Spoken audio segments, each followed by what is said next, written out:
Eat up, kid, then come to the backyard. Aizawa trudged away tiredly. What was in the yard? You wolfed down your food even faster than usual. Aizawa waited for you. A wooden plank lay like a small table, with a cinder block holding up each end. You looked up at Aizawa in confusion. Dad? Break it, he ordered. You eyed the board. It looked sturdy. I don't think I can. Don't give up before you try, Aizawa interrupted, glowering. Your eyes widened. Was this how Aizawa taught his UA students? You approached the board, deciding to try slamming both fists down on it at once. This board is way too solid, but here goes, you thought. With a deep breath, you swung and thunked both fists uselessly against it. You gave Aizawa an apologetic look. He scowled slightly. Try again, and this time give it your all. But Dad, I did. Aizawa stared down at you. He only had 2 weeks before the evaluation. The evaluation that threatened to take you away from his protection, unless your mental state improved. He'd woken up every night to comfort you from your nightmares, but they weren't getting better. Time was slipping away. Unless he acted, you would slip away too. You tried to interpret Aizawa's expression. You could see thoughts flickering through his eyes, but you didn't know what he was thinking, only that he was thinking very hard. Let's try something different, kid. Aizawa pointed upward. Can you leap up to the roof? Yeah. Let's see it. You bent your knees, then sprang up powerfully, landing on the roof with light feet. Good. Come down. You hopped down and landed in a crouch, puzzled. Your quirk enhances your strength. The amount of force you demonstrated just now by leaping onto a 2-story building is more than enough to snap this board in half. Don't forget that the same quirk-enhanced strength that powers your mobility can also power your punches. You stared back, wide-eyed. You never thought of yourself as strong, just fast and light. But explained like that, you could see the logic.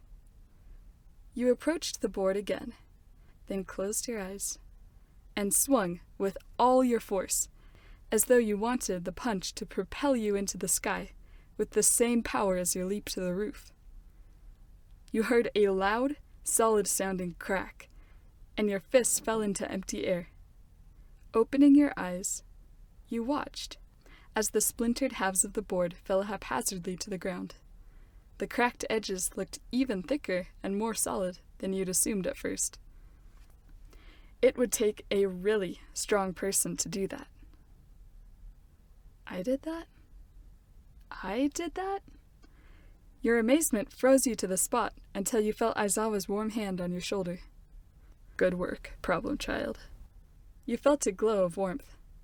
Dad, I just did that. You did, yes. I just did that. Yes. I just did that! You squealed with excitement. Aizawa sighed, closing his eyes and dropping his chin into his scarf for a moment. It was going to be a long evening. Meanwhile, Sano and Kai were experiencing the worst week of their lives. Not only had the school abruptly expelled them, but they had also attached harsh warnings to their transcripts with a mercilessly detailed account of the injuries they'd inflicted on their girl classmate. Sano's parents wouldn't speak to him, and Kai's had gone the opposite direction, yelling at him every day for getting caught. Apparently, finding a new school was difficult with that kind of incident on their record. Their dreams of coasting through the lower grades and getting into UA's hero course were crumbling before their eyes. I was so sure they bought our story, Kai growled. The two boys sulked in the shade of an alleyway. Sano didn't respond, just began tossing rocks at the far wall with a flat expression. School was in session, without them. It's Shinso's fault. Venom laced his voice when he finally spoke. That punk acted oh so holier than thou, like he was too honorable to brainwash a teacher. But I bet you anything that's exactly what he did. How else would they have changed their minds without explanation? His fist tightened on the rock he'd just picked up, causing the weaker edges of it to crumble away. Kai digested this information for a moment, then his face contorted in rage. He punched the wall. Dried leaves and dust shook down on their heads. "That rat!" he screamed, finally letting his anger out. If they'd known the facts, they would know that Aizawa was the true object of their anger. Aizawa single-handedly changed the school's decision to bring about the current result. He'd had 2 reasons. Firstly, to remove them from Eiko's presence in the classroom. Secondly, he'd sadistically calculated how to cause Sano and Kai as much long-term suffering as possible. The scathing detail of the incident notes tied to their transcripts guaranteed that. For every scratch they'd put on you, for every extra nightmare you woke up scared from, they would suffer. If they wanted to have any futures, they would need to own up to their mistakes and work very, very hard. But why own up to your own mistakes when you could just blame someone else for your problems? Kai. Sano stared at the wall. We are already expelled.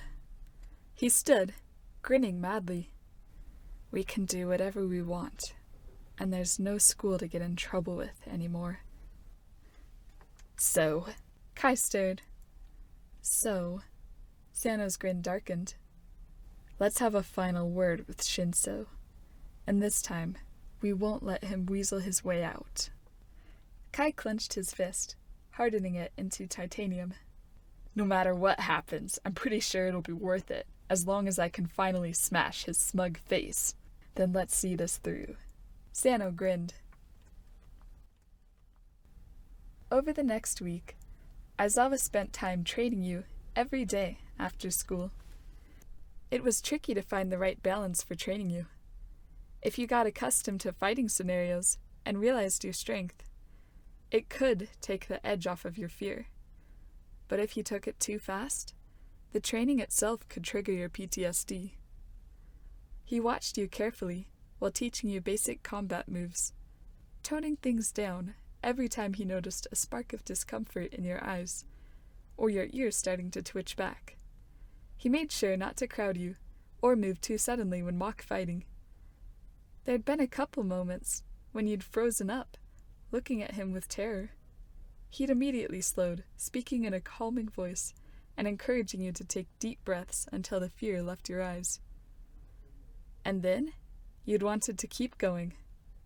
And, each day, you grew a bit more comfortable, and he was able to speed it up a notch. He still slept in his yellow sleeping bag, on the hard floor by your bed, ready to help you with your nightmares. They seemed a bit less frequent now, only once a night on average. It was working. Your newfound combat confidence was affecting your sense of security for the better. His phone rang from inside the house as the 2 of you trained in the yard. Aizawa sighed, stopping mid-motion with his arm outstretched in the straight line of the punch he'd been demonstrating. Keep practicing. I'll be right back. He strode inside and picked up his flip phone from the counter. Hi, is this the Aizawas? A woman's voice asked. Who is this? Amaya Shinso, Hitoshi's mom. The woman sounded personable and friendly, almost apologetic despite Aizawa's cold tone. Thank you for supporting my son with the incident with the school last week. It wasn't a problem, Aizawa replied. She was quiet for a moment, but Aizawa could hear her talking to Hitoshi in the background, trying to get him to do something. Do you need something else? Aizawa asked. Hi, Aizawa-sensei. Hitoshi's young voice came through the phone. I wanted to say thank you as well. You're welcome, Aizawa responded impatiently. The boy still called him Aizawa-sensei. He'd only asked Shinso to call him that while on UA grounds, but it seemed like too much trouble to explain. Shinso paused. And can Eiko come over after school tomorrow? Aizawa's eyebrows raised in surprise. Ask her yourself. He walked the phone over to you. It's Shinso. You took the phone, grinning in surprise. Hi, Shinso! Aizawa stared tiredly. You were starting to sound like Mike. He didn't hear what Shinso said, but he saw you smiling happily as you said, What? Yes, sure.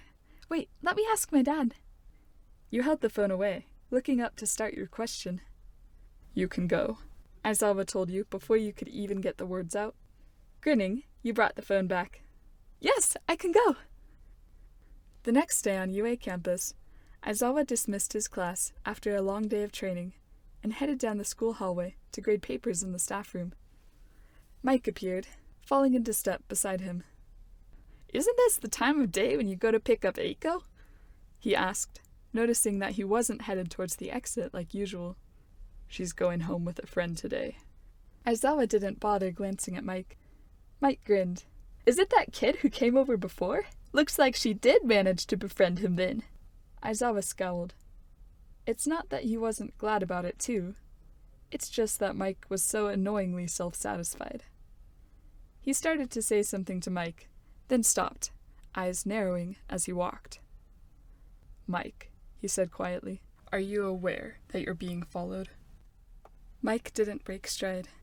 Yes. His voice sounded odd when he spoke so softly. Want to swing back around? By way of response, Aizawa gave him a lazy wave goodbye and headed down a side hallway.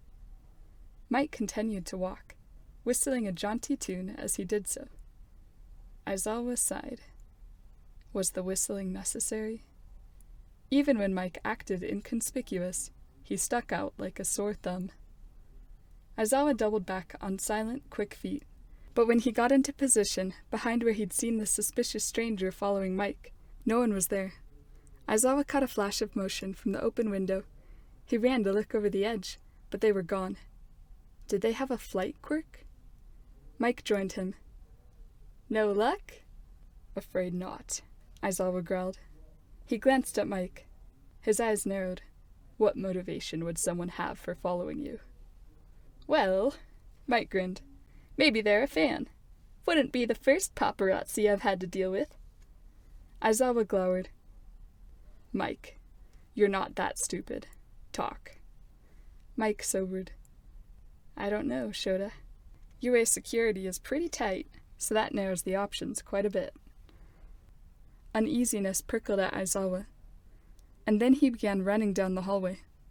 Shota, where are you going? Mike yelled. To check on Eiko. With that, Aizawa vanished down the stairwell. Mike frowned. He was pretty sure that the person tailing him had nothing to do with Eiko. But ever since Shirakumo, Aizawa had always acted rather than taking any chances. Is your mom picking us up today? You asked Shinso, as the two of you left your classroom. Yes, you'll get to meet her, Shinso assured dryly. You bounced with excitement.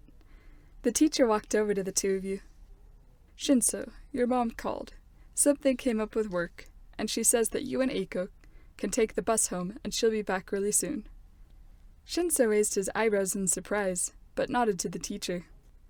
Thanks. The bus ride was fun. You'd never been on a bus before, and Shinso gave you flat stares when you gawked in wonder at the inside and stared with delighted fascination at the driver, the way things moved out the window, and the bouncy movement whenever the bus made a stop. We get off here. Shinso finally spoke, standing. He began walking to the door, and you jumped up and followed. You looked around at the sunny alleyways, with grass growing between the cracks in the pavement. Houses, apartments, trash cans, graffitied walls. You knew this area well. It wasn't too far from your own house, maybe a block or two away. Shinso began walking, you keeping up. After he had walked about half a block, he turned onto a narrower alleyway. Then he indicated a rundown house that was still several houses away, and pointed to the front door on the upper level. Sturdy wooden stairs made it accessible. That's where I live, Shinso explained. Cool. You stared curiously. Shinso almost smiled. I told Mom that you liked tuna, so she said she left some tuna sandwiches in the fridge for us. You opened your mouth to respond, when two figures leapt off the low sidewall ahead and blocked the narrow alleyway. tall, broad-shouldered Kai, and lanky, leering Sano. For real? Shinso addressed them disgustedly. You guys again? He moved in front of you, not willing to let last week's incident repeat. But you saw his fingers trembling as he tried to act casual. The two boys walked closer without responding. They would not fall into Shinso's brainwash trap. Your heart began to beat very fast. Shinso, you found yourself saying, I can fight them. Shinso turned to dart a glare your way. No. He was still haunted by what had happened to you last time. Kai swung a punch at him, and Shinso managed to throw himself out of the way in time, fainting sideways. Run, Eiko! He yelled, trying to tackle Kai. The bigger boy looked down on him with amusement as he struggled. It was like trying to push over a cement column. His worn-out sneakers skidded against the gravel uselessly as he wrapped his arms around Kai's thick waist. Shinso, you repeated. I can fight them. Stay out of this, Eiko, Shinso snarled. Kai picked him up by his collar, pulling him up and forcing him onto his tiptoes, while the purple-haired boy gasped for breath. Sano looked on with a dark grin, then started towards you. I don't think we should let her stay out of this, he said, reaching for you. His paralysis quirk. You remembered Shinso explaining it. You couldn't let him touch you. As Sano reached for you, your memories from the past started to take over and freeze you up, but newer memories pushed back. Memories of Aizawa telling you to take calming breaths. Memories of Aizawa adjusting your stance, giving you directions, showing you how to attack, how to dodge, how to protect yourself. The moves you'd practiced, over and over. Sano reached out. You looked up at him, resisting the urge to cower and freeze. You drew back your fist and punched him in the face with all the energy of your fear, your anger, and your wish to protect Shinso. Sano flew back and crashed into the wall, then slid down with a bloody nose and dazed expression. You stared in shock. So did Shinso and Kai. You turned slowly to face Kai. You trembled. Put Shinso down. Like I'd listen to a puny girl. Kai scoffed, eyes wide and angry. He hadn't seen exactly what happened to Sano, and he figured that you'd gotten lucky somehow. Besides, he was stronger than Sano. You ran at Kai. Am I really doing this? Part of your mind thought dazedly. Yes, you were. You spun and kicked Kai in the face, using the momentum of your fluid speed. His head snapped back as though he were looking up, and he stumbled backwards, dropping Shinso as he did. He regained his footing, crouching slightly into a fighting stance and glaring at you with rage. Shinso took everything from us, he snarled. So I'm not done until I've smashed his face. Shinso? You stared at Kai in astonishment. Shinso didn't take anything. You took everything from yourselves. Kai's anger boiled over, and he charged at you. You dodged sideways. Then, as he passed, you grabbed his shirt and swung lightly onto his back, gripping his neck in the crook of your elbow and cutting off his airway. His mouth opened, but no sound came out. He clawed at your arm, trying to get you off. But you were too strong. When you're ready to apologize to Shinso, you informed him coolly, you can tap out. His eyes widened in rage, and he jerked around, trying to get you off. His face started to turn blue. Shinso looked up from where he'd sprawled on the ground, purple eyes astonished. Finally, with the last of his strength, Kai raised his hand and tapped weakly on your arm. You released him immediately. Apologize. You waited impatiently while he took gasping, shaky breaths. Sorry, he spat hoarsely. You gave his ear a sharp twist. Say his name. Sorry. Kai trembled with anger. Shinso. Shinso nodded, too stunned to do anything else. You hopped off of Kai's back and helped Shinso to his feet. Behind your back, Kai straightened up, eyes glowing with rage. He saw the opportunity to attack while your back was turned. Shinso opened his mouth to warn you, but without even glancing, you shifted your weight, kicked backwards, and landed a smashing blow in Kai's face. He crashed to the ground, definitely unconscious. He must not have known that I have superhuman smell and hearing. Shinso realized his mouth was hanging open, and he closed it. You turned slowly, surveying the dazed Sano and unconscious Kai. I really did that. You did, yes. A familiar voice interjected. Your face lit up. Dad! Aizawa stood behind the two of you, his tall figure silhouetted in the golden light of the late afternoon. You ran, laughing with joy, and leapt into his arms. I guess you're still small enough for this, Aizawa remarked dryly, holding you. I really did that. Yes, problem child. Were you watching? I got here just in time to see that punch you threw into Sano's face. Aizawa smiled, eyes gleaming at the memory. So I chose not to interfere. You nodded, glowing with pride. We can't just leave these two here, Aizawa mused. But I'll walk you the rest of the way to Shinso's before I deal with them. The three of you reached the house as Shinso's mom pulled into the driveway. Aizawa raised his hand in a greeting to her, before turning and heading back. I'll pick you up at 7, he reminded, encouraging you to go on. You glanced back at him as he strode back to Sano and Kai, phone to his ear, informing their parents of the situation. These kids, Aizawa thought as he walked between their unconscious figures. They just kept digging a deeper hole for themselves. He almost felt sympathy. But all it took was one instant of remembering how battered you'd looked when you'd shifted back from cat form in his arms after the incident, and all his sympathy vanished. He smiled with a bit of pride as he recalled your solid punch to Sano's face. Still, this fight hadn't had anything to do with the person following Mike. He wasn't sure why he'd suddenly felt the urge to check on you. Maybe he was becoming paranoid. So be it. He'd rather be paranoid and wrong than careless and wrong. Your point of view. Shinso's mom was super nice, and she made great tuna sandwiches.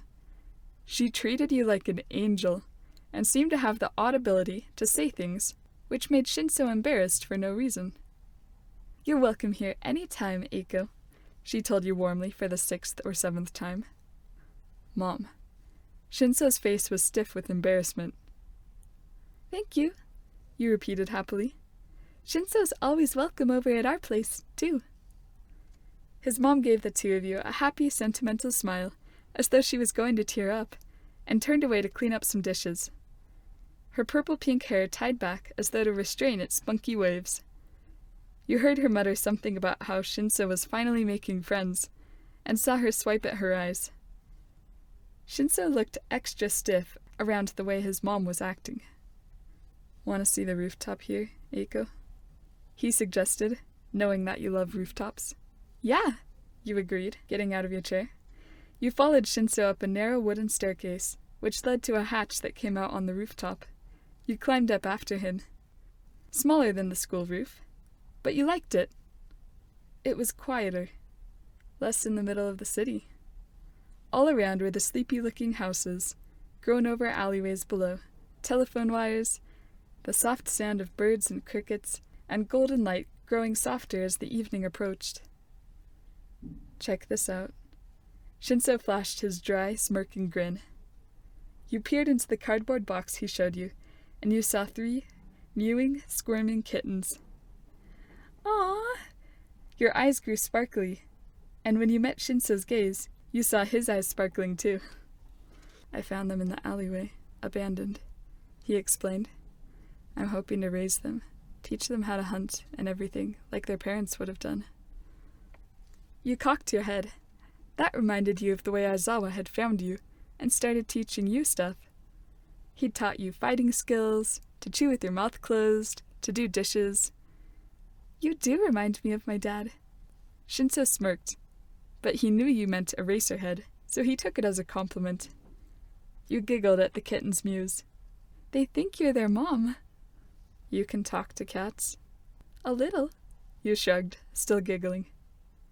It was a wonderful day, and against all odds, you'd been the hero. Meanwhile, Katsumi had been observing the cat kid and the people she associated with from a distance. His quirk was well suited to the task of information gathering, and the intel would ensure the success of the next part of the plan. He still thought that if it hadn't been for Eraserhead's meddling, this would be simpler. But when the boss had heard the news of a pro-hero taking the kid under his wing, he'd smiled. "All is progressing as expected, Katsumi," he'd stated calmly. Katsumi's lavender-blue hair sprang up messily as he pushed back his hood. He stared back with a flat, ironic expression. "You expected this. The pro's interference came earlier than anticipated, but they're still too late. They can raise her, train her, protect her, but she will never heal." Katsumi raised a skeptical eyebrow. "That pro, Eraserhead, seems to think she will. Eraserhead's naivety will end him one day." Katsumi took the small box offered to him and opened it. "This is the final stage of her priming?" he questioned. "Yes," the reply came with a satisfied smile. "I'll leave it to you, Katsumi Shinso." Hello, it's Anyuke. So, I know, my schedule has been completely wacky. I am going to start doing a more regular schedule. Thursday is going to be my upload day. I know today's Wednesday, so I'll upload in 8 days from now, the next part. So this is part 7. Parts 8, 9, and 10 are probably going to be the last parts before the time skip, and those parts are all going to be one main story arc, the one that was hinted at the end of this one. Eiko's past is catching up to her, and that has to happen before the time skip. In any case, I hope you all have a wonderful day. Take care, and thanks for being patient waiting for these chapters. I'm going as fast as I can. It does take a long time though. I'd say per video about 4 hours to write everything, 1 hour to record, 2 to 3 hours to sound edit. I don't know why, but that step takes forever. 1 hour to find thumbnail art or collage it or put it together, whatever I end up doing. 1 hour to convert it to a video, 1 hour to upload it to YouTube. Anyways, in total, it's a lot of work, and I have a full-time job. But still, I'm invested, so I'll keep doing this as fast as I can, which is probably once a week, and look forward to those regular uploads on Thursdays. See you later. Bye.